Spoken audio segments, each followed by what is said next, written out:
سلام، مثل همیشه جواد هستم. امروز میخوام همونجوری که تو کفش خونی در مورد شیطان حرف بزنم. اول از همه شیطان جزء اجنیانه. اجنیان قبل از ورود انسان به زمین تو زمین حکمرانی میکردن، یعنی حاکم زمین بودن و ارزم به حضورتون فرمانروای همین جنیان جنی بود به اسم حارس. زمانی که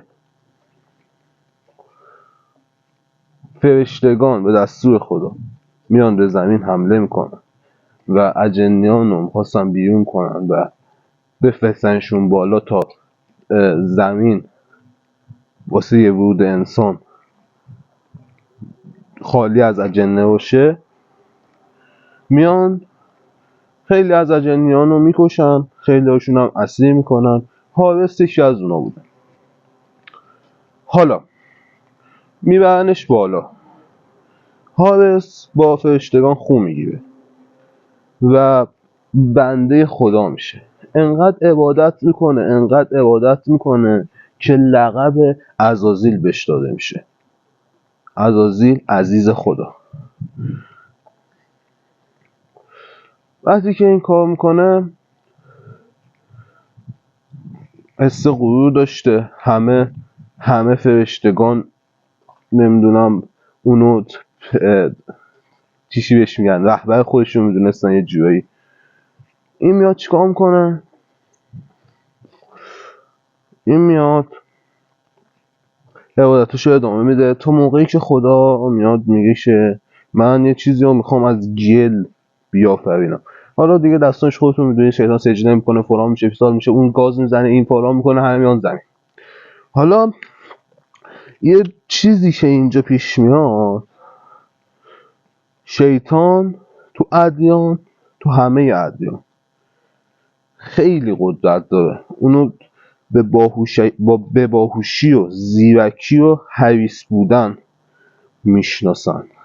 خب حالا من از شما یه سوال دارم، از همتون مسلمونا، مسیحیا، از همتون یه سوال دارم. آیا شما فرض کنید شیطان بخواد یه روز یک کتاب بنویسه و پیرو واسه خودش جمع کنه رو زمین.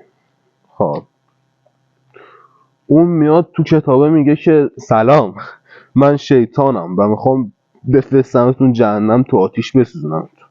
اینجوری میاد میمیسه؟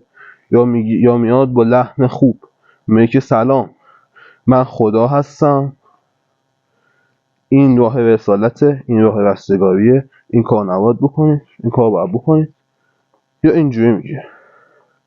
حالا به این کتاب‌های مقدسی که نوشته شده ببینید. بیاین ببینید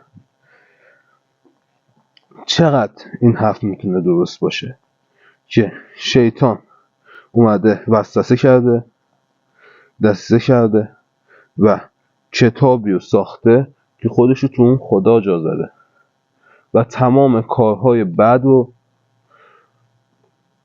یه جوری واسه شما توجیه کرده. نمیدونم، عرضم به حضورتون خیلی چیزا هست، خودتون برید ببینید. تنفروشی بده، درست. دزدی بده، درست. دروغگویی بده، درست.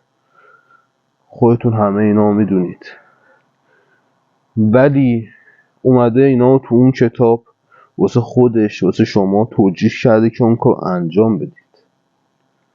چجوری؟ گفتم تنفروشی بده ولی سیغه که خوبه. توجه چی میگم؟ اینجاست که آدم باید به فکر فرو بره.